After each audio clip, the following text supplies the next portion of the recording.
And of course, I messed up. We're live, but the intro video.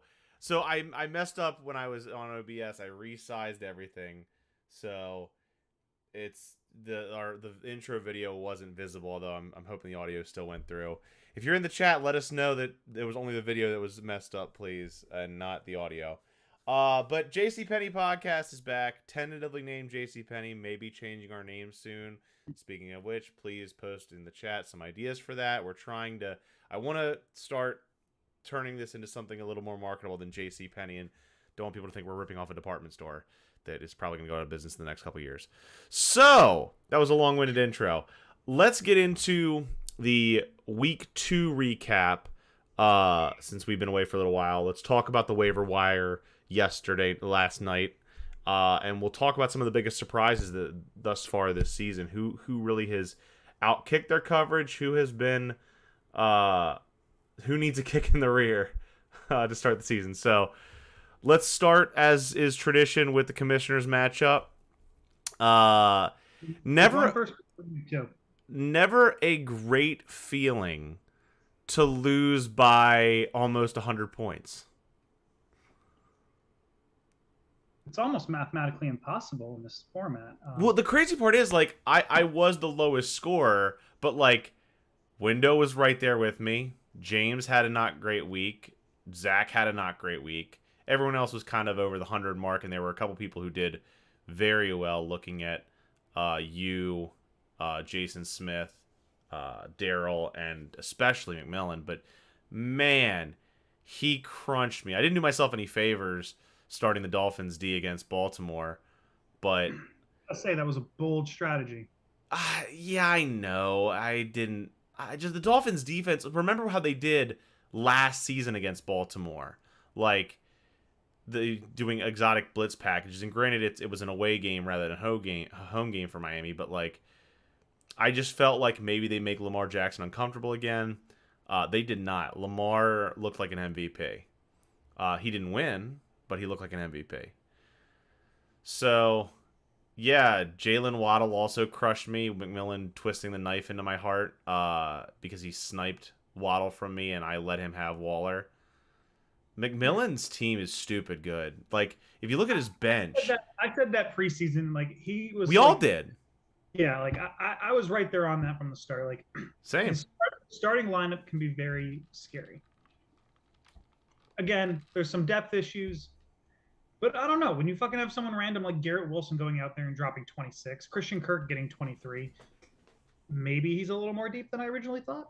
Well, and like Gesicki and Myers both had touchdowns too on his bench. Like, but his starting lineup from top to bottom, like Joe Mixon and AJ Brown both were under 10, and he put up 166. Like that's. I mean, yes, but Lamar Jackson put up 43. That's gonna be hard to duplicate. Right. So, Waddle probably had a season high day or close to it. Tua, I can't imagine a scenario where Tua throws 6 touchdowns again. Probably right. A lot for anybody. Probably right. And I don't think Tua is a top 5-10 quarterback. So him throwing 6 touchdowns, I don't know, it was a bold strategy by the Ravens to just not guard Tyreek Hill and Waddle in the fourth quarter. I didn't really get that one. I from my conversations with all my friends who are Baltimore fans and from being at the game on Sunday, my only thought is that it was just blown coverages. It was a rookie safety who rookie defensive back who didn't, who basically let Tyreek Hill go deep when a safety wasn't over top. It's like you have a pair of like 4th round corners starting. Well, right, they're dealing with injury issues in their secondary. We knew that, but like it was an amazing comeback, and as someone who won $750 on that, I won't complain. So I have a couple like bright spots in the darkness. Jalen Hurts has been my saving grace so far this year. He hasn't got me a win, but he's been a top 5 quarterback in fantasy as I hoped he would be. T. Higgins came with it a little bit, nothing outstanding, but was solid. CeeDee Lamb got over 10 at least, but like the rest of I don't know, it's just consistent. And I had Allen Robinson put up like 13 on my bench, but consistency out of the remainder of my team is tough. I've got the Miami backfield, which is I was hoping Edmonds would run away with the job. It's now seeming like more of a split. Julio was injured. James Cook never really hit. I don't know. I'm just my team is feeling very weak. Yeah, consistency is the name of the game, and I think I mentioned this to you last night. At the running back position, there is no fucking consistency. No. There is one running back in the league right now, in our format anyways, that has put up more than 15 points in both of the first 2 weeks. I will give you 5 guesses of who it is. I would be very surprised if you got it right off the top of your head. Give me a second. Aaron Jones. No. Okay. I'm going through all the matchups and finding running backs that have put up more than 15 points this week. Oh, this week? Nick Chubb. No. He put up like 8 points in week 1. Okay. Don't worry. I'm going to get this. Are you getting 3 guesses? Because that's going to take too long to go 5. Fine. One more. DeAndre Swift. It was DeAndre Swift. Yeah! It was literally the last matchup. DeAndre Swift is the only running back to go over 15 in both weeks. No running back has gone over 17. That's crazy. It's nuts. Like just the number of like top tier running backs who are just doing nothing is amazing. Well, and we talked about this last night. Like the Dak injury is having ripple effects on CD and CD's production and Dalton Schultz. So like there are reasons to think that I can rebound. And I did start last season 0-4 and made the finals, as did James. But like it is a concerning start to be last and to have a week sub 80 in points. But enough about me. Let's talk about a resurgent Daryl. Gave Alex the hands. I mean, Alex put up a solid clip, but Daryl came with it.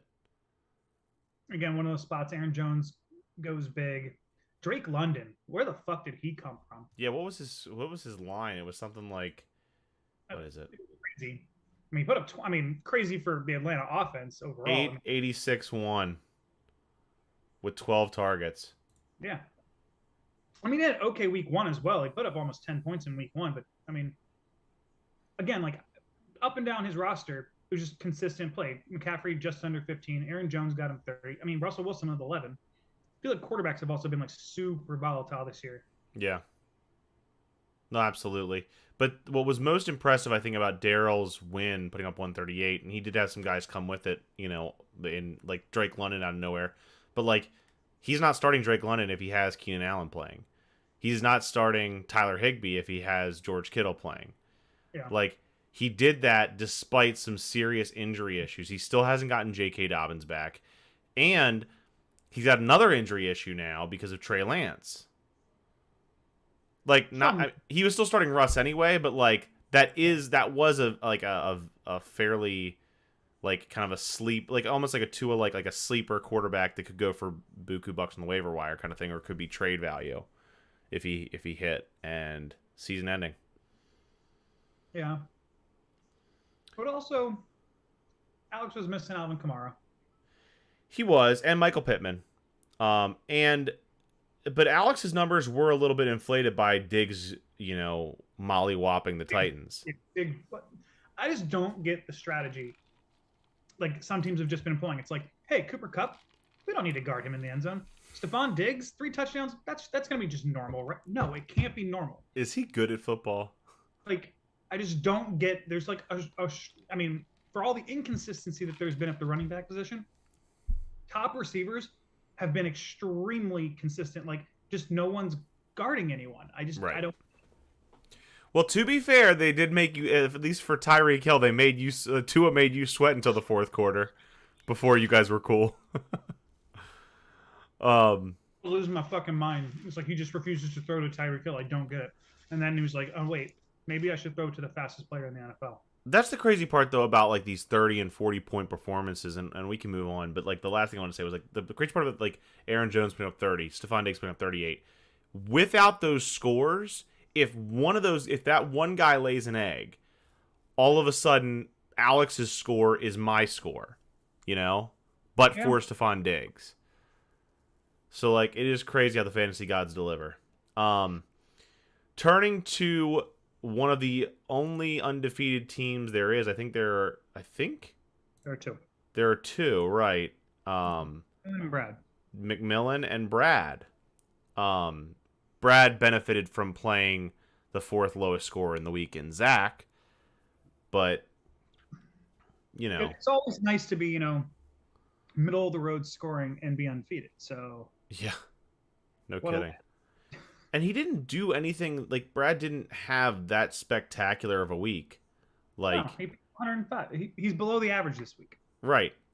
Kyler had a solid, a good performance. Mike Williams had a good to great performance. Everyone else was kind of. But back to the running back consistency, Jonathan Taylor and Saquon Barkley both had great week ones, and they both kind of just laid eggs in week two. Yep. Well, and so but I think I think we all agree like Jonathan Taylor and Saquon Barkley are gonna likely have better weeks ahead. Kyler's fine. Mike Evans his numbers were deflated because of the suspension, like getting kicked out of the game and then suspended. Blindsiding Lattimore, I don't get it. Well, it's because it was the Brady issue of it all. Like Brady basically forced their hand. He did the same thing when it was Jameis. I get it. Yeah, a few years ago. The bigger concern I have, if there's any kind of starter that I have concerns with Brad's lineup, it's Juju, right?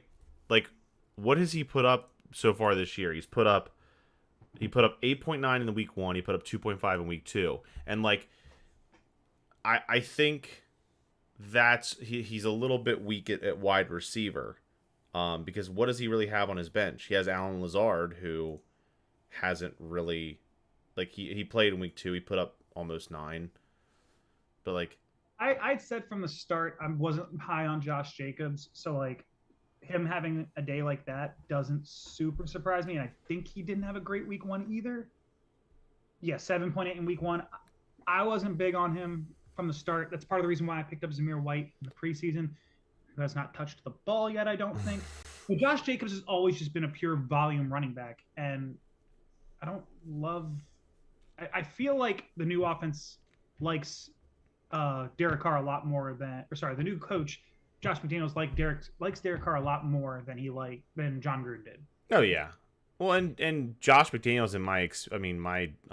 from what I've seen, Josh McDaniels is wasn't he like a quarterback guru for a while? That was like the thought, but the only guru he was ever a quarterback before was Tom Brady. That was it. And I don't know, Tom Brady might have just been Tom Brady. Maybe, but he hasn't looked like Tom Brady this year. All I'll say to wrap this one up is I think, one of the things Brad said at the episode 1 of the pod was, no one really has that depth. But 2 weeks in, we're seeing that depth. McMillan has a stupid deep team. I think there are a couple teams that do have bench players who are. I think Jason Smith has some bench players that are capable of producing, as we've seen this week. Even though he lost, like he put up 136. Like there are teams who have depth. I think like sustainable depth, and I don't see Brad as one of those teams, even though he's 2-0. So, and Zach, aside from Josh Allen and Curtis Samuel, really didn't do anything. Yeah, no, I was hanging out with Zach for the later part, and he was like, "Oh yeah, I got this easy. Brad's team sucks," and then he's just like, "Okay, maybe my team just sucks." Well, I mean, he had Rashad Penny laid an egg, and he had Amari Cooper on his bench put up 20, but like, I don't know, like Zach's Amari Cooper when it's Cooper Rush at quarterback. Like you don't know what to expect that first weekend. Zach's team feels a lot like my team, honestly. Like if I look at Zach's team and I compare it to mine, it's almost mirror images. Really good fantasy quarterback, running backs who were maybe drafted a little earlier that kind of haven't hit yet. One elite wide receiver whose team is underperforming, and therefore the wide receiver's underperforming. Jamar Chase, CeeDee Lamb. The rest are just role players. I mean, guys who like, can you really trust one of these guys? Like we talk about consistency. Can you really trust one of these guys on Zach's roster that I haven't named so far to be consistent? I don't think so. And again, Kelsey, I guess. Ezekiel Elliott doing what Ezekiel Elliott does, especially with that without Dak, like that doesn't surprise me at all. But honestly, the big problem here is that Cooper Rush played fine in place of Dak. Dak. The bigger problem here is that Ezekiel Elliott puts up 5.4 points. What the fuck did Tony Pollard do? 17.8. 17.8. Like Tony Pollard is the betting run. I know he's getting paid like 10% of what Ezekiel Elliott is, but like at some point, Mike McCarthy has just got to say like, yeah, Zeke, you suck. You're fat. You're slow. You can't break tackles. Like I don't know. 943 and a touchdown for Pollard with 4 catches out of the backfield.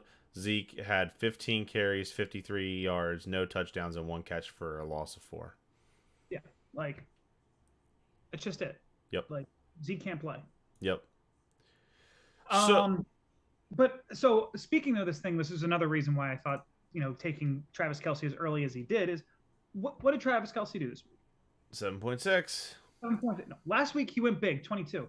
But I feel like tight ends are just like running backs, they're pretty inconsistent. I was trying to look up some of the numbers earlier, but I don't remember exactly what it was. But I'm pretty sure there was like 3 tight ends that have scored more than 10 in both weeks so far this year. Right. It's just like tight ends are a fucking crapshoot. Oh yeah, absolutely. So let's move to your matchup. Not finishing last again is not in last again. I am not in last. People did what I expected them to do a lot more this week. Kyle Pitts has got to get his fucking shit together. Like, I think he has 4 catches on the year. Yeah, that is like that is one of the big points of fantasy is like Kyle Pitts. Where has he been? Like, give me 16 points out of my tight end over the first 2 weeks, and I'm happy. But like, I think I've gotten like 4.5. Well, and I appreciate that you started the Nick Chubb Kareem Hunt committee because I did that a lot last year and it worked for me. Yeah, but I should have started Kareem Hunt in week 1. In my head, I was like, between the 2 of them last week, I think they put up like 30, and I was like, hey, if they each put up 15, I'd be happy. Yeah. Start them both. I'm like, man, I kind of wish Kareem Hunt did a little bit more. I'm like, okay, well, combined they put up 19 each. I can't complain.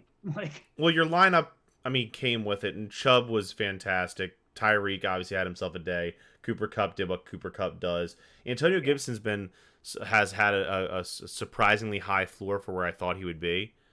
I just don't get why people were so low on him. Like, he was a serviceable running back last year. The something that he was losing his job in the preseason was blowing my mind. Well, to be fair, we haven't seen. We always talk about Brian Robinson getting shot on this podcast, but like before that happened, there was talk about that, and I know that's what I'm saying. Like the fact that there was talks of like the expectation that Brian Robinson was going to start was blowing my mind. It's like Gibson is not a bad running back. That was why I was so confused by it. But it will be very, very interesting to see when Brian Robinson. Sorry, late night pod. When Brian Robinson comes back into the fold, right? Because they're talking about him coming back like around. I thought I heard like week 5, which is just insane. At minimum, he has to be out for 4 weeks because he went on the IR. Right, but the earliest would be week 5. I know they said he'd been doing individual drills. I feel like it's a whole big jump from individual drills on a sideline to full contact in a game. But he's gonna play at some point this season. I would be surprised if he didn't. Maybe. And that it'll be very, very interesting to see what happens between the two of them. And as for Jason, I mean, I do think I think Jason has a deeper team than most. He had a good week. It was kind of a little bit inflated by the Buccaneers defense putting up 26. You know. I mean, but you can't anticipate that. But it is the best defense in fantasy in theory. Or maybe the Bills is. Bills and Bucks are both up there. I really do think though, like if you look at his starting lineup, like not a bad starting lineup as he had it in week 2, but look at the guys on his bench. Gabe Davis is a serviceable starting wide receiver at your 3 spot, certainly, if not your 2. James Robinson looks like the number 1 running back in Jacksonville. Which, I mean, he was always supposed to be the starter with ETN, but yeah, people were high on ETN because of his upside. Yeah, yeah, he has upside. He catches the ball. He's the change of pace back. And obviously, in a half PPR, it makes sense. Elijah But Mitchell still in the IR on Jason's IR. Is the starting running back in San Francisco when he comes back. I is what he is. You never fucking know with running backs in San Francisco. I feel like it's a revolving door. I get it. I just think he's got some He's got depth. players on his bench that he wouldn't mind starting. Like honestly, I'm a little surprised that he decided to start Taysom Hill over TJ Hawkinson. I think Well, he went a little too he big with that. Just released he released Taysom Hill, Taysom Hill. yeah, Taysom Hill had a good week one, and it's like, well, I guess I got to. Did you like? I feel like Taysom Hill's pretty hit and miss. Yep. I mean, obviously that wasn't making the difference in this one, but it would have made it closer. Obviously, like Sure. I don't think he's starting any other running like James Robinson over any of his three other running backs. Like so, no, No. like from a depth perspective, like no, he's deep at running back. He's got four running backs he can start. Right. And if Dalvin Cook gets hurt, he has another starting running back. Absolutely. So that brings us to our last matchup, Window and James. I don't know what the New York Bottles is a reference to. I assume maybe he's doing a play on Windows team because I just found out that Windows team is actually about James. It wasn't about the bottle at the draft. It was about the bottle of alcohol that James promised to Window for cleaning up his vomit when he vomited at Jason Smith's wedding. I didn't realize that. Now I get it.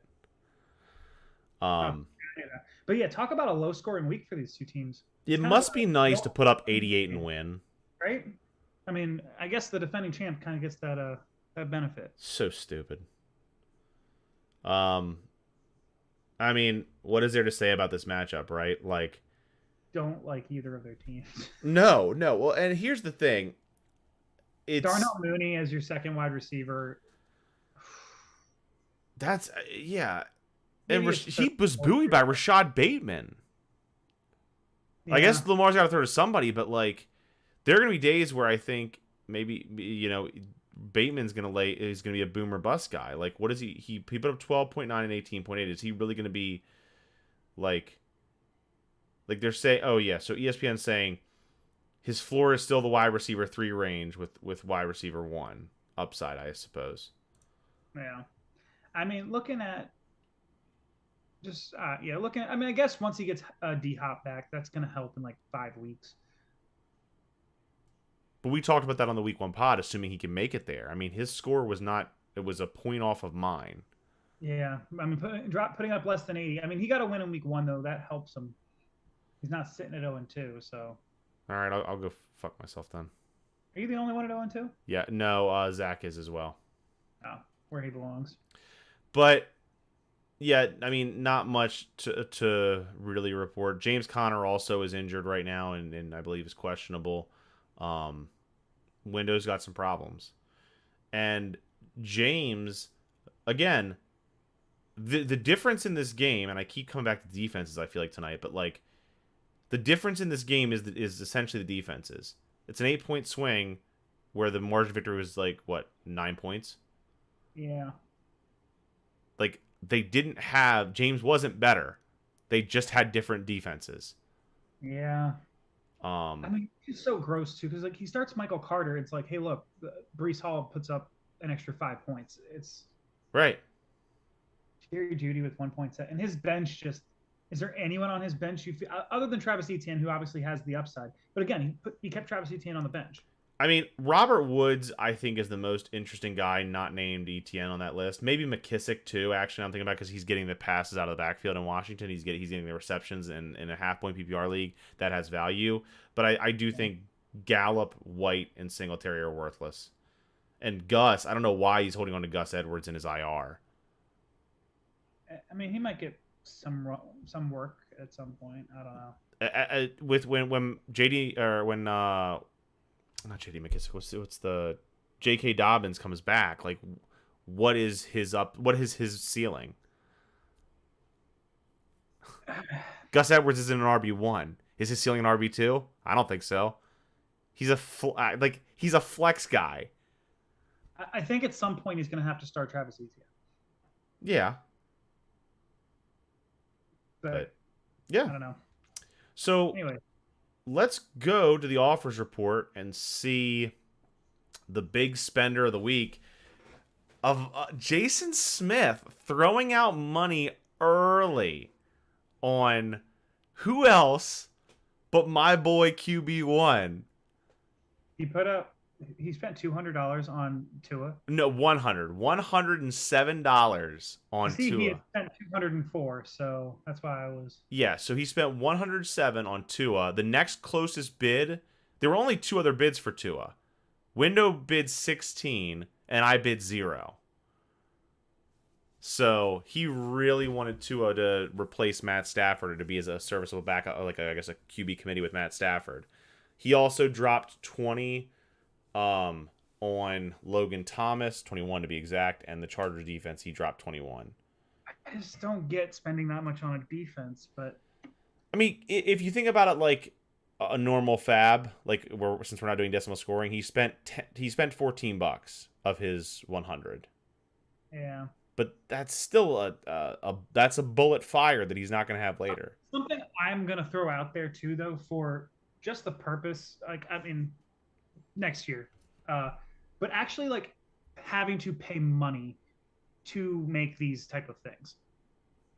I think that would actually make it really interesting, and then like put that money towards like weekly like top whatever like top score or something. Like I've heard of people actually having to pay real money to make these type of things, and I think I mean I don't know how many. Like an actual fab. Yeah. That would be interesting. We'd have to think about how to implement that, but I think it's doable.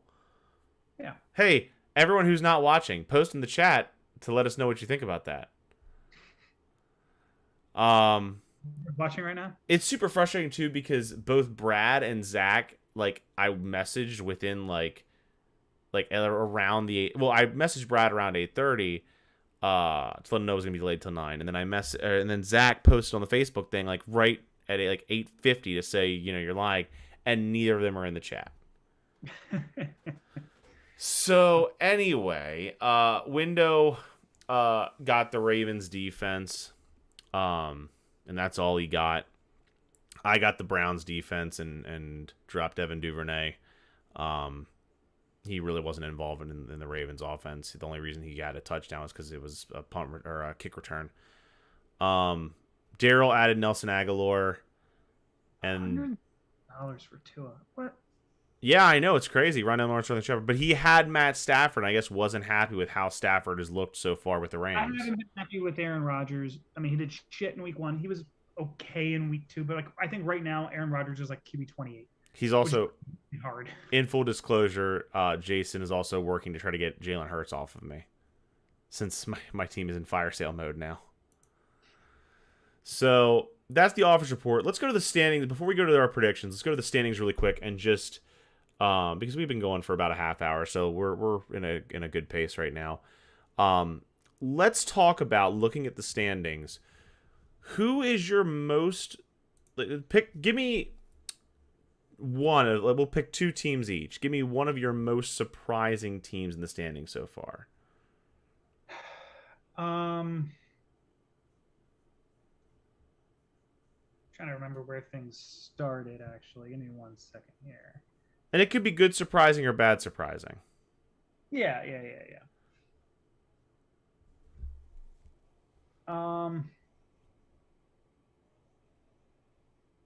So I was higher on McMillan's team than most other teams going into the year. I'm a little surprised. I mean, he's the only person that's had like a big week in both. So like him being as firmly in first place is a little bit of a surprise. So I will say that I honestly, like I said, let me actually go back to my predictions because I want to make sure I'm not misremembering anything that I said. So I had McMillan as my... I said on the week 1 pod that he was the team to beat, the best team in the league. And he has proven that was right. I also said the same about Brad and Jason Smith. So I had 2 of the 3 top 3 so far. Granted, it's really early. It's way too early. The team that I think my bottom three were Zach, James, and Window, who are 7, 8, and 9 to my 10th right now. In terms of like, I'm just looking at total points scored. Yeah. But I would say the most surprising team to me is probably Alex.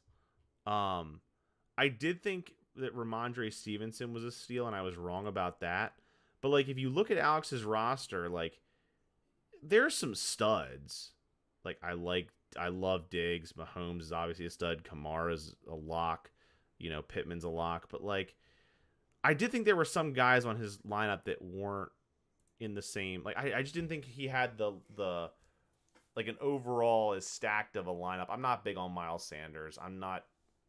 I was super low on Miles Sanders, but Miles Sanders has already done more this year for him than he did for me all of last year. Yeah, and I Like, DJ Moore hasn't been outstanding, but like, you know, and Godwin's been injured, but like I just didn't think his roster was going to be as good as it is. But he's right now what, number 2 in points scored? I believe that is correct. Yeah. So Alex would be one of my biggest surprises, and then I guess I'll do my other one now. I hate talking about myself on the pod, but I'm gonna.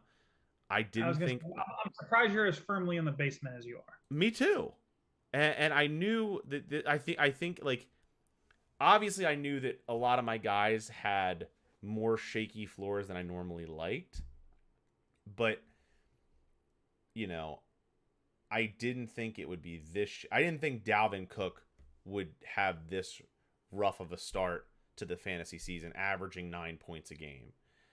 I didn't think DK Metcalf. I thought, you know, yes, he's boom or bust, but like haven't had a boom yet. He's averaging 5 a game. CeeDee Lamb 7.8 a game. Like a lot of guys are way below where I had their possible floors. So I'm a little bit surprised about that. Yeah, I would not have expected going into the year that you were going to be 40 points out from the wild card after 2 weeks. It's not great, Bob. It's a bad time, Bob. Yeah. I mean, pretty much like between like Alex, like 2 through 6, essentially, it's just like we're all kind of sandwiched in there. Like I said, if it makes you feel any better, James is only, just less than 10 points ahead of you. You Right, can catch and look, here's the thing: it's still super early, right? Yeah, over Like, 2 weeks. yeah, well, there's 12 weeks to go. Anything can happen. If James and I can both start 0-4 and make the championship, everybody's still in it at this point, which is the beauty of fantasy football. But I think there's definitely a clear front runner, like for the finals. And I think there are a couple other teams that are up near the top of the power rankings. Then there's kind of a middle pack, and then there's a bottom pack. So, with that all said, I think it's time for predictions. And as is tradition, we start with the commissioners matchup. This is a big one. Window and myself.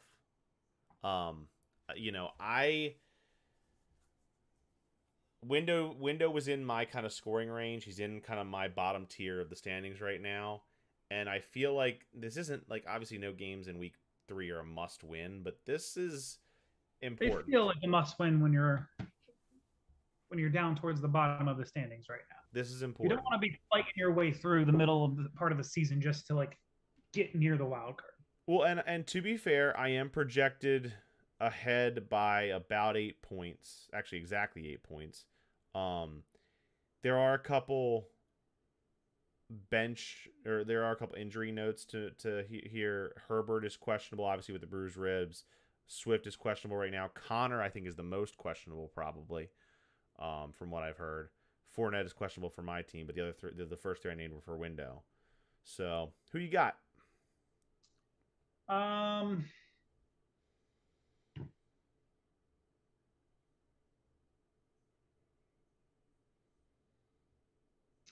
At a first glance,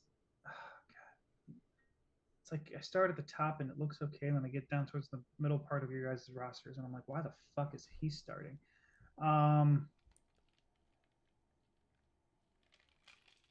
I'm going to lean towards you this week. Zach Ertz, I think, is one of the top, most consistent tight ends so far this week. Actually, I think those are both of those two are two of like the three or four that are going over 10 a week of those tight ends. Mm-hmm. So no, I am going to lean towards you. I think that your running back situations are better. I mean, what Justin Jefferson is he going to get? The one that put up like 30 in week one, or the one that put up like 7 in week two? Right. And like, that could literally be the difference in this matchup, is whether or not Justin Jefferson is Justin Jefferson. Yeah. I'm gonna pick myself as well. I do think the injury issues that he's having are a benefit to me. I like, I think generally speaking, if you just look at the position groups of our lineups, I think quarterback's kind of a wash, but again, he's got an injury issue to deal with. Running back, in theory, should be a wash, but DeAndre Swift right now is outperforming Dalvin Cook. But overall, he's got some injury issues at running back, which helps me. And then wide receiver, he's got Justin Jefferson. I've got a bunch of guys who are boom or bust. I just need my wide receivers to hit. If my wide receivers... Are you going to start the Dolphins defense, or? No, I'm probably starting the Browns because I'm not starting the Dolphins against the Bills. This is the week where they're going to get like 3 picks. Oh, I know. They're going to finally beat Josh Allen, and I'm going to be an idiot. And the Browns are going to get smoked by Kenny Pickett when he comes in. But for right now, I am planning on riding the kiss and titties streaming train as long as I can. So I got me too. All right. Moving to Daryl versus Zach. Zach in just as much of a need of a win as I am. Both of us 0-2.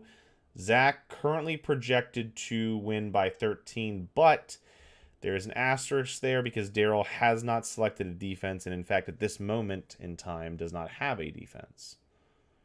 That's weird. We might want to pick one of those up. Who knows? Maybe he's just saying, fuck it. I don't want to go negative on defense, so I might as well play. I'm just saying, there are multiple teams so far this year that could say it would have been better just to not have one. I'm raising my hand right now. You can't see it. I'll go first on this one. Well, wait. So let me open the matchup because it didn't open. Right, there we go.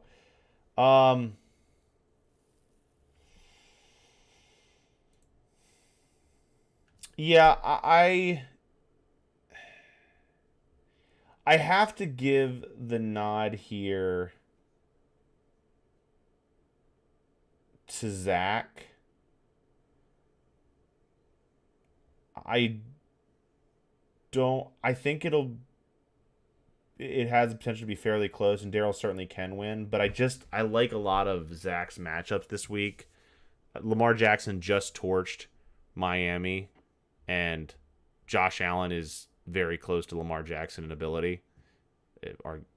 Different styles of quarterback, but both elite. Jamar Chase, I think, has a lot of potential to torch the Jets. Travis Kelce against Indy. Indy is garbage this year. So, there's a lot of tasty... I mean, I don't know if Indy is complete garbage. They lost 24-0 to Jacksonville. They also did at the end of last year, and everyone thought that they were the dark horse to make the Super Bowl as like a wild card team. Yeah, I get it, but they don't play Jacksonville well ever. Well, and Rashad Penny also gets Atlanta. Yeah. So there's some matchups to like for Zach. And I'm not saying that Daryl. Obviously, Daryl not having fully set his lineup complicates it a little bit. Also, one thing to note: Keenan Allen and George Kittle did not play last week. They might not play this week. True. And if you take those two out, he's back starting Higbee, and he's starting maybe J.K. Dobbins or Jeff Wilson. If J.K. Dobbins or Jeff Wilson again, so based on that, I think I'm gonna lean towards Zach right now this week too. But again, I think it's a little difficult when not knowing what Keenan Allen and George Kittle's status is right now. Gotcha. So turning to the battle of 1-on-1s, Jason Smith and Alex. And again, what's interesting about this is these are two of the top three, I think, in total points scored so far, if I'm correct. So, um, big, potentially a playoff preview here if current trends hold. Who you got?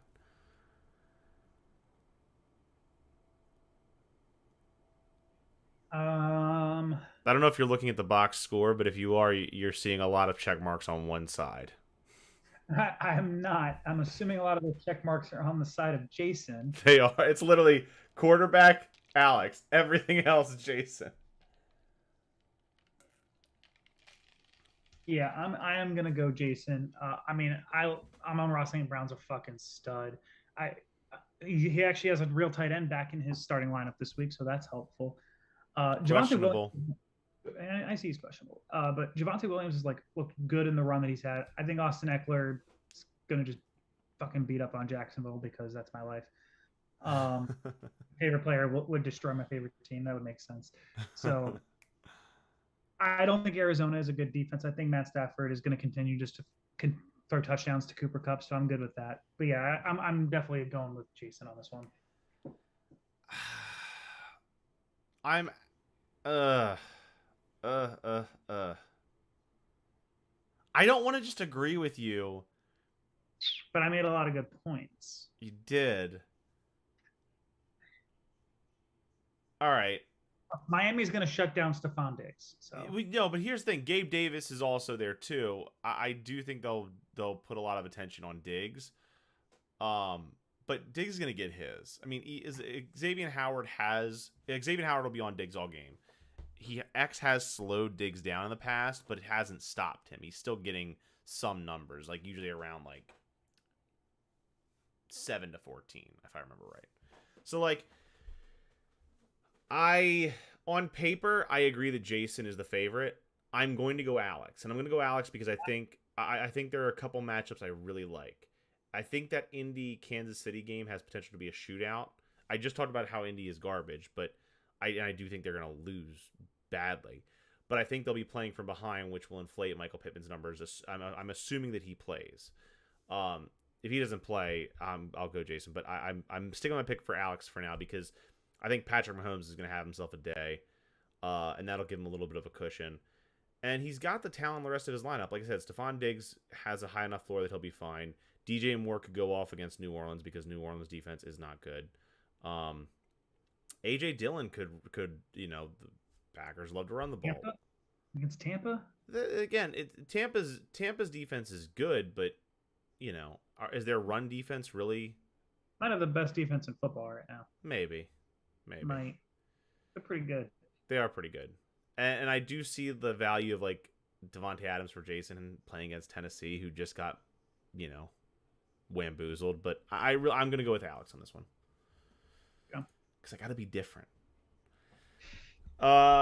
James gets Brad. This is a matchup of two teams who both had a favorable week one adversary that helped them get a much needed win. James, the current favorite by 12, although again, not entirely accurate because Brad still has Mike Evans in his lineup, who has been suspended for one game.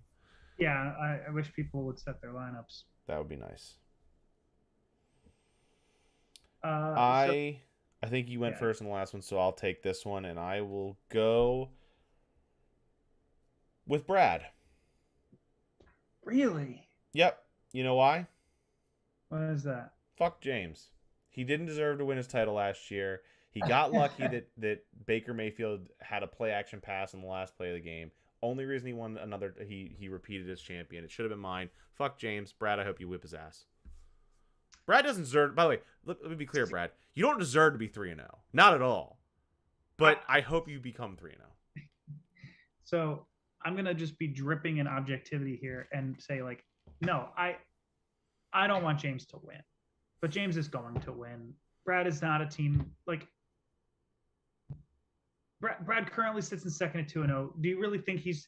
You know who had like the horseshoe up their ass type of season where like they just kept playing against the worst team every week? James. Brad doesn't have that kind of luck. We've seen that. Has he ever even made the playoffs? I don't even know. Maybe. I do think that James is going to get the win here. Joe Burrow's going to get back on track against the Jets, obviously. I do think that some of these lineups are going to be obviously shifted around since Mike Evans, but like I'm going to assume that Jerry Jeudy is not going to start this week. I could be wrong. Not that he has a ton of other options at wide receiver though, so that ain't great. But I honestly think Deebo Samuel is a lot better with Jimmy Garoppolo on the field. Yeah, I just I just see James winning this week, and he's gonna. I don't want him to be 2-1, but I also don't really want Brad to be 3-0. So what really hurts Brad here, before we move on to the last matchup, what really hurts Brad is with Mike Evans being suspended, right? He's got Mike Williams, he's got Juju. I guess he starts Allen Lazard or maybe Traylon Burks, but like he's got Tony Pollard on his bench, just sitting there collecting dust, who he's not going to start because he has Jonathan Taylor, Saquon Barkley, and I guess he's starting Josh Jacobs against Tennessee. Yeah, I mean, this is just me. I would start Pollard over Josh Jacobs. But either way, you've got to trade. I'm also just really high on Pollard and really low on Josh Jacobs. You've got to trade, I think, one or the two, both of them to get some flexibility in your lineup, because I feel like your running backs are a little bit stronger than your wide receivers generally. And yeah, running back depth is a little hard to come by. Yep. You probably get a premium for a decent running back right now. Mm-hmm. And the favorite, last but not least, Jason McMillan, trying to go to 3-0 and put up another whopping performance against you. Your turn. Who you got?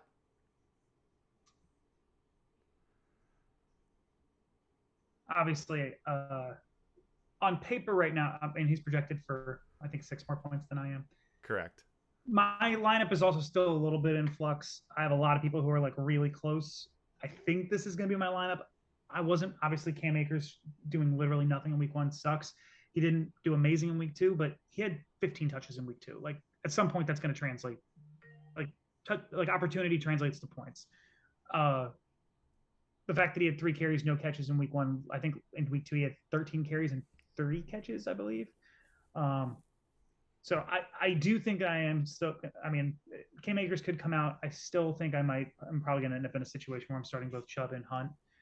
And I don't know. Hunter Renfrow is questionable. He might not end up in my lineup. Tyler Lockett looked a lot better last week. I did just say not 1 minute ago that I believe Joe Burrow rights the ship this week, and Tyler Boyd could be a big part of that. Are you picking you? I don't have a ton of faith. I feel like I am picking myself. I knew you would. I'm getting to the reasons why, but no, like I think that who's going to scheme better against Lamar Jackson than New England? I don't have a ton of faith in Pittsburgh. They just lost to New England. Cleveland is kind of up and down, but like he also has like multiple players that are going through that. Like, I don't know. We'll see. But I believe that I will get the win this week. I'm also like really low on CEH. So you believe that you will win. You believe that you will win. Yeah. Let me explain all the reasons why you won't. So obviously, first of all, we talked at length about how McMillan is. We all predict him to be the best team in the league. He's been dominant 2 weeks in. There are some great matchups on that side. Darren Waller gets Tennessee after they just surrendered 40 points. Jalen Waddle gets Buffalo, and it's gonna be a shootout. They're not the Dolphins' success. And maybe don't get me wrong. No one would love the Dolphins to have Chase Edmonds and Raheem Mostert put up 25 apiece than me. But their offense is going with McDaniel is gonna go through Jalen Waddle and Tyreek Hill, which you both have. Honestly, that could play a big role. Who gets targeted more could play a role in giving a little, wind under the wings of whoever needs it. But like, look at his lineups. Lamar gets New England. Lamar's the best quarterback in fantasy right now. He's averaging over 30 a game. It doesn't matter who he gets. He's going to put up some numbers. That's very skewed by the fact that he just dropped 43 points. Sure. He put up like 19 or 18 in week 1. Like, he's putting up 31, but when you put up 43, it helps. It's Lamar Jackson in a contract year. I'm not betting against the dude. Then you've got Najee gets Cleveland. Just Cleveland Browns. They're middle of the pack against running backs. I mean, don't get me wrong. I'm starting Cleveland's defense. I hope that they don't score anything, but Najee's going to get his carries. I'm not as big on Deontay Johnson in Pittsburgh, but like, I do think you're a little low on CEH in terms of against Indy. Their defense is porous right now. CEH is and granted, I think didn't he have like a huge week 1, something like that, or didn't he have one huge week? He's been like okay. No, like, I think he's been the number 5 running back in fantasy. He had 20 in week 1 where he got 2 receiving touchdowns. Don't see that happening again. And he had 13.8 last week. I think CEH is better than you're giving him credit for. And also, by the way, Joe Mixon gets the Jets. So, like, and A.J. Brown gets the Commanders. Like, there's a lot of, like, none of those matchups that I'm looking at are like, oh, that's a really good defense this person's facing. Like, honestly, the worst matchup he has is the Bills' defense against Miami. That's just because the Miami's actually looking relevant this year. Give me McMillan. And we shall see. I don't know why you want him to be up there, but I don't, but like, I can't bet against the lad right now. He actually put together a competent draft, and his team is stupid stacked. This is scary. When's the last time he won a title? Against me back in like 2016, maybe. The answer is 2016. Nice memory. Season 8. I lost. I was sitting at church on Christmas Eve watching my score. Did that watching Aaron Rodgers and David Johnson fuck me in the ass? Did that cause a crisis of faith? Something like that. Oh man. All right, that is episode 2 of the season 14 pod. We appreciate the one concurrent viewer that we had who didn't comment in the chat. Maybe we'll be more marketable when we have a better name and have a website and actually start doing this. So anyway, and by the way, fun fact, that was, I think, did I say that was episode like 30, what did I say, 34, something like that. We're well over 30 some episodes of the pod at this point. So yeah, pretty impressive. Not too darn horn. But anyway, good luck in your week 3 matchups. See you next week.